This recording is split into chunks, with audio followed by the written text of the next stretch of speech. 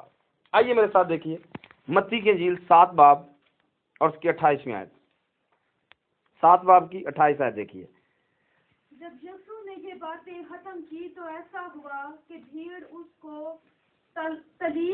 اس کی تعلیم سے حیران۔ سو پہلے آپ نے پہلے حصے میں دیکھا یسوع یہ باتیں ختم کر دی، مطلب ختم کر لی۔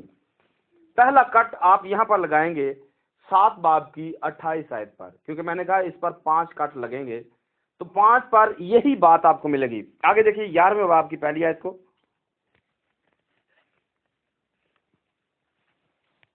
جب یسوع اپنے شاگردوں کو حکم دے چکا تو ایسا ہوا کہ وہاں سے چلا گیا تاکہ ان کے شہروں میں تعلیم دے اور منادی کرے۔ آمین۔ تو یہاں پر بھی آپ نے دیکھا ہے کہ 12 شاگردوں کو حکم دے چکا، مطلب وہاں پر باتیں کمپلیٹ ہو گئی ہیں، یہاں پر حکم کمپلیٹ ہو گیا۔ آگے دیکھیے 13ویں باب میں، 13ویں باب کی آپ 53 آیت کو دیکھیے۔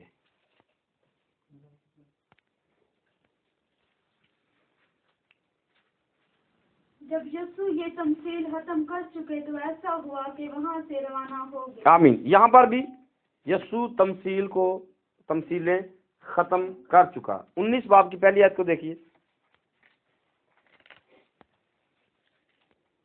جب یسوع یہ باتیں ختم کر چکا تو ایسا ہوا کہ گلیل سے روانہ ہو کر یردن کے پاس یہودا کی سرحدوں میں آیا۔ آمین۔ سو آپ نے یہاں پر بھی دیکھا ہے کہ یسوع باتیں ختم کر چکا۔ 26 باب کی پہلی آیت کو دیکھیے۔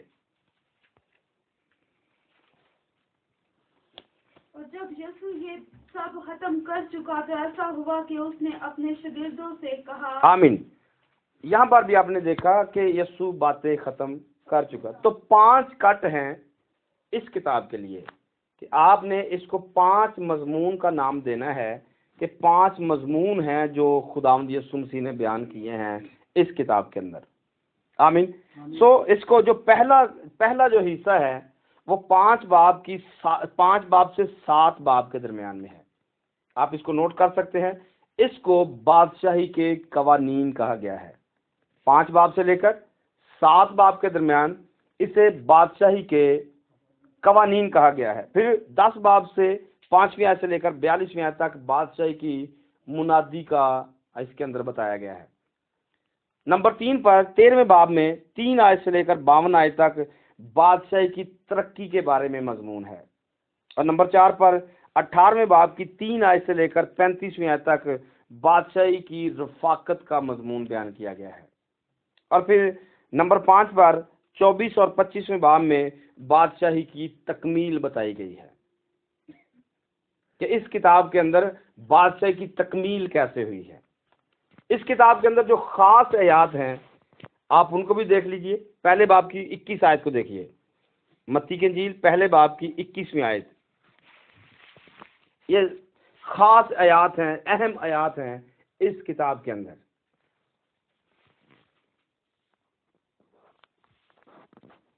اس کے بیٹا ہوگا اور تو اس کا نام یسوع رکھنا، کیونکہ وہی اپنے لوگوں کو ان کے گناہوں سے نجات دے گا۔ آمین۔ سو یہ اس کتاب کی بہت زیادہ اہم آیت ہے، جس کا پرانے عہد نامہ میں پوری کتاب کے اندر پیدائش سے ملاکی تک اسی چیز کا انتظار کیا جا رہا تھا، کیونکہ پیدائش 3 باب کی 15ویں آیت سے لے کر کہ تیرے اور عورت کے درمیان عداوت ڈالوں گا اور وہ تیرے سر کو کچلے گا، تو اس کی ایڑی پر کاٹے گا، وہاں سے اس کا انتظار کیا جا رہا تھا، اور اب جا کر پہلے باب کی 21ویں آیت کے اندر یہ بات پوری ہونے جا رہی ہے کہ اس کا نام یسوع رکھنا، کیونکہ وہی اپنے لوگوں کو ان کے گناہوں سے نجات دے گا۔ اس کتاب کی پہلی اہم ترین جو آیات ہے وہ یہ ہے۔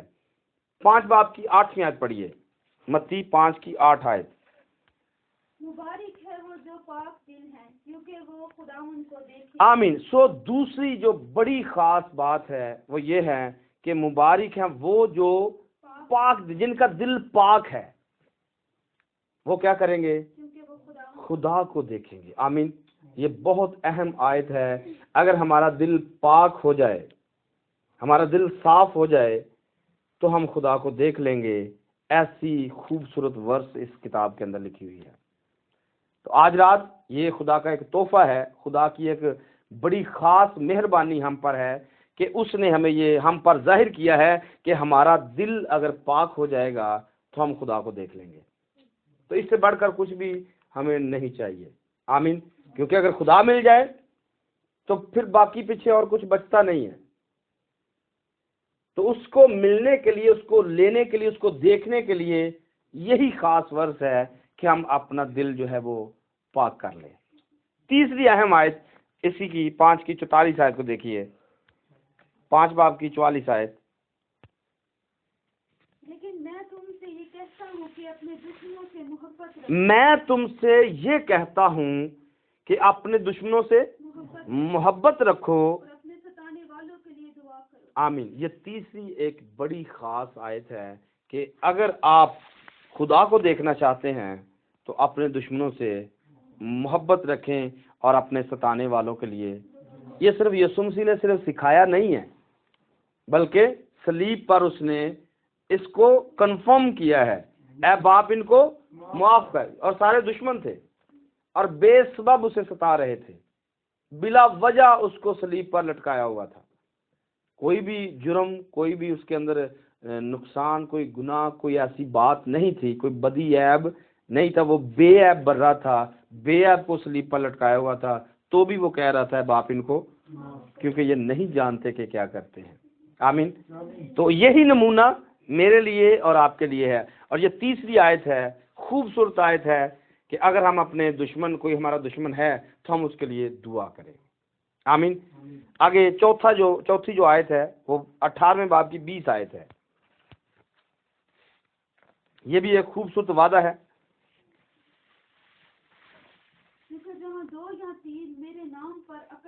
کیونکہ جہاں 2 یا 3 میرے نام پر اکٹھے ہیں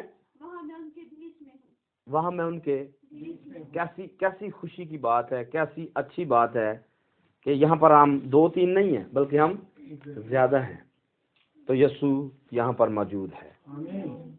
یہ وعدہ ہے. یہ اس کتاب کی چوتھی خاص ورث ہے. اور صرف یہ ورث نہیں ہے بلکہ یہ ہمیں اس پر پورا یقین بھی ہونا چاہیے کہ جہاں پر ہم اکٹھے ہوتے ہیں وہاں پر وہ موجود ہوتا ہے. آمین. 5ویں اس کی جو خاص آیت ہے 21 باب کی 22 آیت ہے. متی 21 باب کی 22 آیت. جو کچھ دعا میں ایمان کے ساتھ مانگو گے وہ سب تم کو ملے گا. جو کچھ دعا میں ایمان کے ساتھ مانگو گے وہ سب تم کو مل جائے گا. آمین. یہ اس کتاب کی بہت ہی، باقی بھی ساری سندر آیات ہیں، لیکن انسان ہوتے ہوئے ہمارے پاس یہ پورا ایک چانس ہے کہ اگر ہم ایمان رکھتے ہوئے کچھ بھی مانگیں گے، مطلب کچھ کا مطلب جو مرضی، اور وہ مجبور ہے اس بات پر کہ وہ دے گا، کیونکہ اس نے ایسا کہہ دیا ہے. اور جب کہہ دیا ہے تو وہ کوئی انسان نہیں ہے کہ وہ اپنی بات کہہ کے مکر جائے. ایسا وہ مکرنے والا نہیں ہے. اس نے کہہ دیا جو کچھ مانگو گے وہ سب تم کو ملے گا. انکار نہیں ہے. صرف ہم میں کوئی پرابلم ہے اور وہ یہ ہے کہ ہم میں ایمان ہوگا تو ہوگا. بیچ میں صرف اس نے ایمان رکھا ہے. اور جو کچھ دعا میں ایمان کے ساتھ مانگو گے، تو ایمان ہم نے رکھنا ہے، دینا اس نے ہے. آپ جس بات پر بھی ایمان رکھ لیں گے اس کو دینا ہی پڑے گا. تو آج رات ہم نے یہ 5ویں آیت ہے جو اس کتاب کی خاص سپر ہٹ آیت ہے، جو ہمارے پاس ایک چانس ہے ہم ایمان رکھیں اور وہ ایمان رکھ کے جو بھی مانگ لیں. کیا مانگ سکتے ہیں؟ بڑی سے بڑی چیز مانگ سکتے ہیں، وہ رکاوٹ نہیں ڈالے گا. کچھ بھی مانگ لیں وہ دے گا، لیکن ہماری طرف سے صرف شرط یہ ہے ہمارے لیے ایمان رکھنا ہے. یائر کی بیٹی کو آپ نے دیکھا، یسوع مسیح جا رہے تھے سفر کرتے کرتے یائر کی بیٹی کو زندہ کرنے کے لیے، بلکہ شفا دینے کے لیے. ابھی وہ مری نہیں تھی. تو رستے میں ایک اور عورت ملتی ہے 12 برس کی. تو وہ ایمان سے، مطلب اسے ہاتھ لگاتی ہے تو وہ شفا پا جاتی ہے. تو ابھی یہ سلسلہ جاری تھا. تو ایک بندہ آتا ہے، سردار کائن کو بتاتا ہے کہ پادری صاحب ابھی یسوع کو بلانے کی ضرورت نہیں ہے، کیونکہ آج کے زمانے میں اسے پادری کہیں گے، کیونکہ وہ اپنے عبادت خانہ کا سردار تھا۔ تو آج کے زمانے میں وہ پادری، اور وہ عبادت خانہ سے کوئی ڈیکن آیا ہے بتانے کے لیے پادری صاحب یسوع کو رہنے دے، ابھی بیٹی مر گئی ہے۔ تو لکھا ہے یسوع نے اس کی طرف اس کی بات پر توجہ نہ کر کے کہا میری بات سن، فقط اعتقاد رکھ، سب کچھ ممکن ہے۔ یہ ایمان ہے کہ بیٹی مری ہوئی کو وہ یسوع کہتا ہے صرف اعتقاد کر، مرا جی اٹھے گا۔ تو اس کتاب کے اندر یہ ایک سپر ہٹ مطلب ورس ہے، اگر ہم اس کو اپنی زندگی میں لے لیں گے تو ہم جو چاہیں گے وہ حاصل کر لیں گے۔ بائبل مطلب اس بات کی گواہ ہے کہ جہاں جہاں پر لوگوں نے ایمان کے ساتھ مانگا ہے تو خدا نے اسے دیا ہے۔ سلیمان نے خدا سے حکمت مانگی ہے، اس کو خدا نے حکمت دی ہے۔ ہمارا خدا تو وہ ہے جو مانگے بھی نہ تو بھی وہ دے دیتا ہے، کیونکہ لکھا ہے نا مانگنے سے پہلے وہ جانتا ہے کہ ہم کن چیزوں کے محتاج ہیں۔ تو اگر وہ مانگنے سے پیشتر دے دیتا ہے تو جب مانگیں گے تو پھر وہ کیوں نہ دے گا، کیونکہ اس نے کہا ہے کہ مانگو گے تو دیا جائے گا۔ سو اس کتاب کا جو سب سے خاص مضمون ہے وہ خدا کی بادشاہی ہے۔ وہ میں پہلے آپ کو بتا چکا ہوں کہ اس کتاب کا جو خاص مضمون ہے وہ خدا کی بادشاہی ہے۔ آئیے دیکھیے متی کی انجیل سے ایک چند میں باتیں کر کے پہلے باب سے اس کو آج کے پیغام کو ہم کلوز کریں گے۔ پہلی آیت سے اس کو ہم پڑھیں گے، پہلی آیت اس کو پڑھنی ہے۔ یسوع مسیح ابن داؤد ابن ابراہیم کا نسب نامہ۔ آمین۔ یسوع مسیح ابن داؤد ابن ابراہیم کا نسب نامہ۔ اب آپ پیدائش کی کتاب کو پہلے لفظ کو آپ نے پڑھنا ہے اور اس کے پہلے لفظ کو ملانا ہے ہم نے، کیونکہ پرانا عہد نامہ جو ہے وہ ایک کلی کی مانند ہے اور نیا عہد نامہ جو ہے یہ پھول کی مانند ہے۔ پرانا عہد نامہ کلی کی مانند ہے اور نیا عہد نامہ پھول کی مانند ہے، اور کلی کے اندر آپ دیکھیں گے کہ پہلا جو لفظ ہے وہ کیا لکھا ہے؟ خدا نے ابتدا میں زمین و آسمان کو پیدا کیا، اور یہاں پر پہلا لفظ کیا ہے؟ یسوع مسیح۔ تو جو پیدائش کی کتاب کا خدا ہے وہ نئے عہد نامہ میں کھل کر سامنے آ گیا ہے کہ وہ یسوع ہے۔ آمین۔ سو یہ ایک اس کی بہت پہلی جو ہے یہ خوبصورتی ہے، لیکن اس کے ساتھ ساتھ یہاں تک بات نہیں ہے۔ نسب نامے کو بہت سارے لوگ نہیں پڑھتے ہیں، نہیں سمجھتے ہیں، مشکل نام ہونے کی وجہ سے بچے بھی چھوڑ جاتے ہیں، بچے چھوڑ کے بڑے بھی چھوڑ دیتے ہیں کہ پڑھا نہیں جاتا ہے، لیکن اس کے اندر بہت ہی خاص بات ہے جو میں بیان کر کے بس اس کو آج بند کروں گا۔ یہاں پر لکھا ہوا ہے، اس کی 17ویں آیت میں لکھا ہوا ہے، بس سب پشتیں ابراہیم سے داؤد تک 14 پشتیں ہوئیں، اور داؤد سے لے کر گرفتار ہو کر بابل جانے تک 14 پشتیں ہوئیں، اور گرفتار ہو کر بابل جانے سے لے کر مسیح تک 14 پشتیں ہوئیں۔ تو 3 سیٹ ہے، 3 میں 14 پشتیں بتائی گئی ہیں۔ اب اگلی دفعہ آپ سے میں یہ پوچھوں گا، آپ نے اس کو گنتی کرنا ہے۔ پہلے حصے میں آپ کو کتنے مرد ملے ہیں، کتنے نام ملے ہیں، دوسرے میں کتنے ملے ہیں، اور پھر تیسرے میں کتنے ملے ہیں، یہ اگلی دفعہ آپ سے اس کا پوچھا جائے گا کہ کیا واقعی 14 ہی ہیں 3 حصوں میں، کیونکہ یہاں پر بتایا گیا ہے کہ ابراہیم سے لے کر دوسری ورس آپ دیکھیے، ابراہیم سے لے کر کہاں پر بتایا گیا ہے؟ داؤد تک 14 پشتیں۔ تو داؤد کہاں پر ہے؟ یہ یسی سے داؤد بادشاہ پیدا ہوا 6 آیت میں۔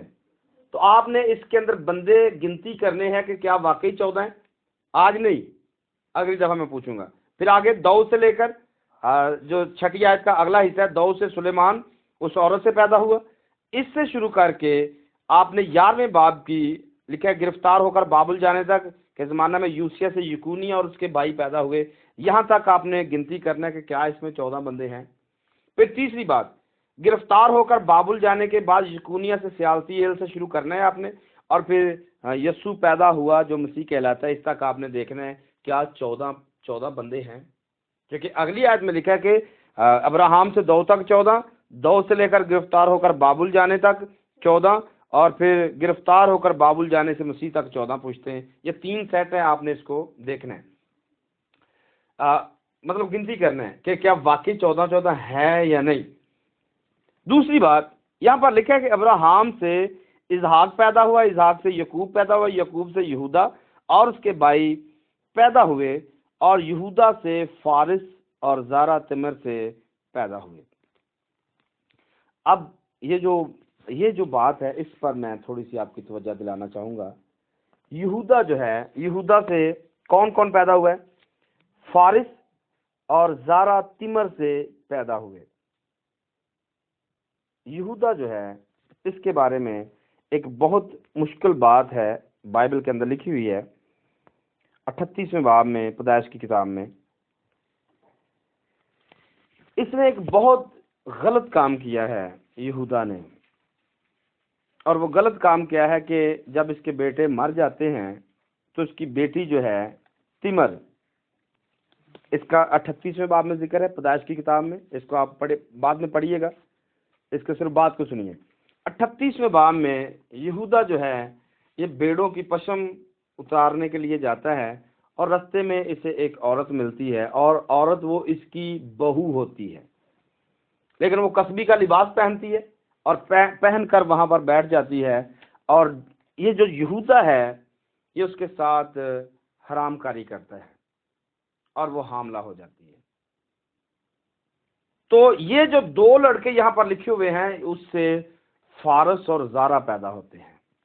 تو سوال یہ ہے، ہماری طرف سے بھی ہے لیکن اسلامی لوگوں کی طرف سے یہ سوال کیا گیا ہے کہ جس یسوع کو آپ مانتے ہو وہ حرام زادی نسل سے پیدا ہوا ہے.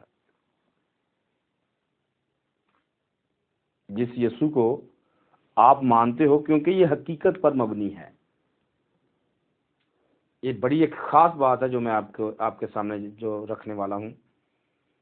شاید آپ نے کبھی پہلے ایسا نہیں سنا ہوگا کہ یہودا جو ہے یہ ایک غلط کام کرتا ہے، اور اس غلط کام کرنے کی وجہ سے 2 بچے پیدا ہوتے ہیں، اور دونوں میں سے فارس پیدا ہوتا ہے، اور فارس میں سے ہی آگے جا کر اینڈ پہ جا کے آپ دیکھیں گے یسوع پیدا ہوا ہے. تو سوال وہ کرتے ہیں جی جہاں سے آپ کی شروعات ہوتی ہے یسوع کی، وہ تو حرام زادی نسل سے ہوتی ہے، تو یسوع ایک حرام زادی نسل سے آیا ہے.